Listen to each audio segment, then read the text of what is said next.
आप सभी को मेरी तरफ से जय माता दी। सभी के मन की शंका को और सभी के मन में उठने वाले प्रश्नों का मैं बहुत ही सही तरीके से जवाब देने वाला हूं।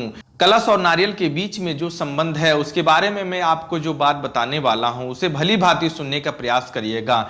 कई लोग कई प्रकार की बातें करते हैं कि कलश में नारियल ऊपर की ओर रखना चाहिए। कई लोग कहते हैं कि नहीं, वो उसमें श्रीफल है, वो लक्ष्मी जी का वास होता है, वो सम्मुख होनी चाहिए, यानी उनका जो जटा है वो मनुष्य जो पूजा करता है, पाठ करता है, साधना, वो उसकी तरफ होनी चाहिए। तो इस सारे बातों का उत्तर मैं इसी वीडियो में भली भांति आपको समझा दूंगा, ताकि आपको दोबारा किसी और की वीडियो देखने की आवश्यकता ना पड़े। ये तो आप पूर्ण विश्वास के साथ इस वीडियो को अवश्य देखिएगा और वीडियो को स्किप बिल्कुल भी ना करिएगा, क्योंकि नवरात्र पर्व आने वाला है। तो माता रानी हर किसी के घर में, पंडालों में, यानी पूरे भारतवर्ष में पूरी तरीके से विराजमान होने वाली है। तो सभी भक्तों का एक ही प्रश्न रहता है कि कई जगह देखा जाता है कि कलश के ऊपर यानी घट स्थापना, यानी जो घट होता है उसे कलश कहा जाता है, बड़ा वाला जो होता है जिसमें वरुण देवता का आवाहन होता है, सारी देवी देवता जिसमें विराजमान रहते हैं, उनके ऊपर जो नारियल रखा जाता है यानी जो श्रीफल रखा जाता है उसका मुख किस ओर होना चाहिए, पूरी जानकारी मैं बताने वाला हूं। वीडियो को भली भांति सुनिएगा, क्योंकि अधिकतर ब्राह्मण के द्वारा कराए गए पूजन में आप देखते होंगे कि जो नारियल होता है वो सूखी होती है, यानी जो गड़ी का गोला उसको बोला जाता है। गड़ी यानी नारियल जब सूख जाता है तो उसे गड़ी कहा जाता है। तो गड़ी का गोला को वो लोग लाल वस्त्र से लपेट के पांचों कलश यानी 5 कलश रखे जाते हैं। एक बड़ा होता है जिसमें सभी देवी देवता का आवाहन होता है, वरुण देवता का आवाहन होता है, बाकी 4 कलश और रखे जाते हैं। तो सब में जो है छोटा छोटा गड़ी का गोला यानी सूखी नारियल आप कह सकते हैं उसे, सूखी नारियल को लाल वस्त्र से लपेट के वो 5 कलश के ऊपर रख दिया जाता है।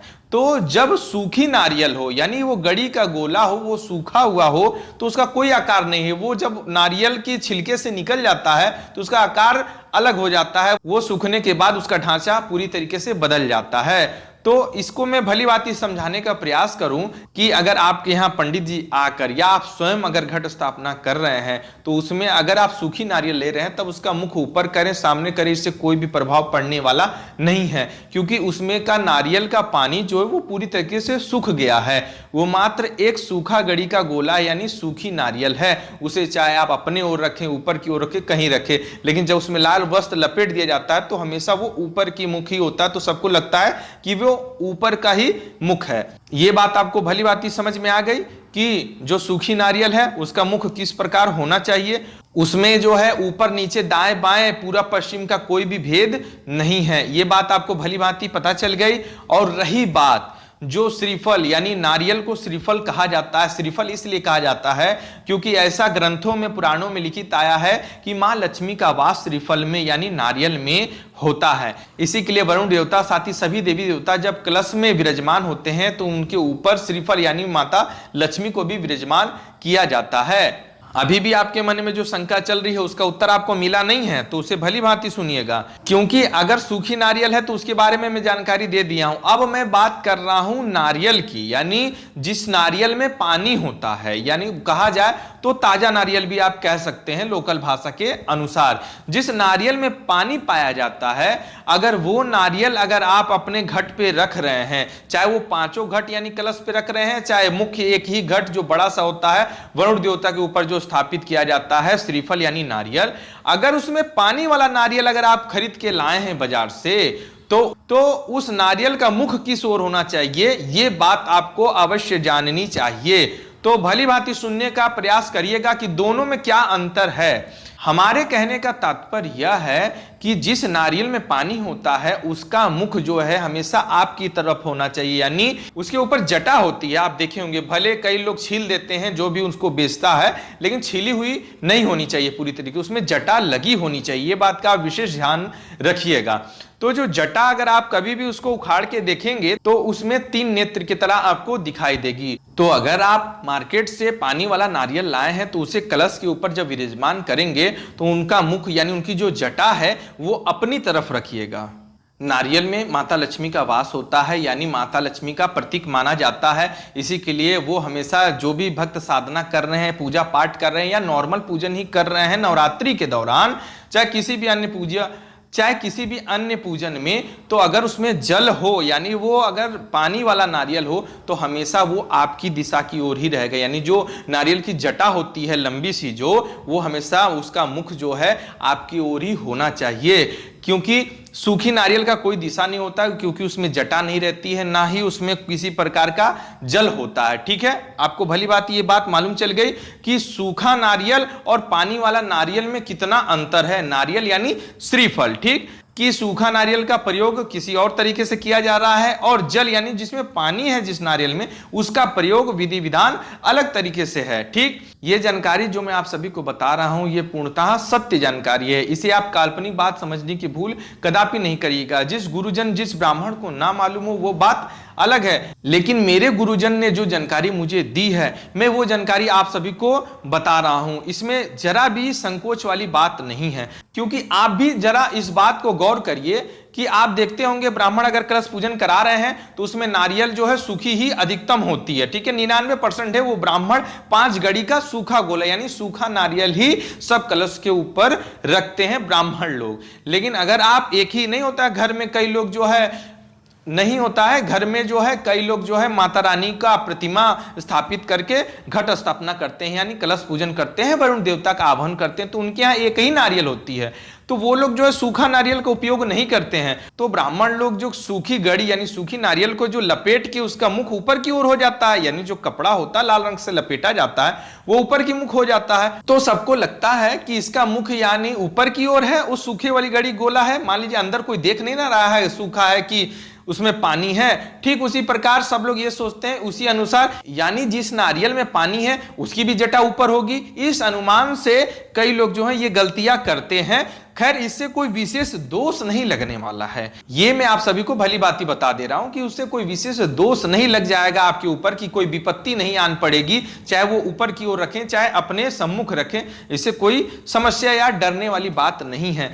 जब तक आपको जानकारी ना मिली हो तब तक आप गलती कर रहे हैं चाहे सही कर रहे हैं वो तो भगवान के ऊपर निर्भर करता है। लेकिन जब आपको जानकारी हासिल हो गई है कि सूखा नारियल और पानी वाला नारियल में क्या अंतर है और किस प्रकार कलश के ऊपर रखना चाहिए, तो ये गलती आप दोबारा करने का प्रयास न करें, क्योंकि माता रानी का पूजन में सबसे प्रमुख होता है श्रद्धा, प्रेम। क्योंकि भक्त और भगवान के बीच में जितना ही प्रेम रहेगा तो सारी गलतियां अपने आप जो है किनारे चली जाती है।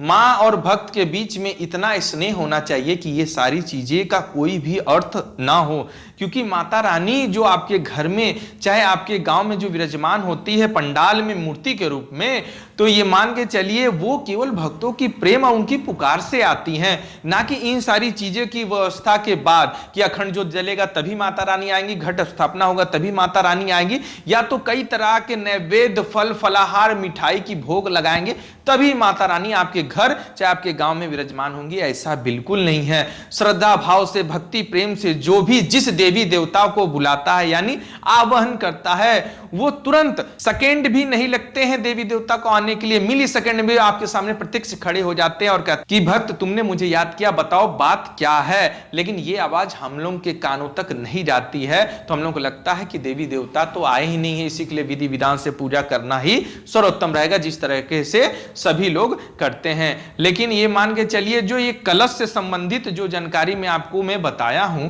नारियल वाला, तो इसमें जरा भी संकोच न करिएगा। अगर सूखा गड़ी का गोला आपके ब्राह्मण चाहे आप लेके आए तो उसे वस्त्र में लपेट के उसका मुख ऊपर की रहेगा, क्योंकि वस्त्र नीचे करके रखा नहीं जाता है, ठीक है, तो उसे आप किसी भी दिशा में यानी ऊपर की ओर कर सकते हैं। लेकिन अगर श्रीफल में जल है यानी नारियल में पानी है तो उसे अपने सम्मुख रखिए, लेकिन उसमें भी जो है लाल चुनरी अवश्य बांध लें। नारियल यानी श्रीफल लक्ष्मी माता का प्रतीक है, तो उन्हें बिना वस्त्र का नहीं रखा जा सकता।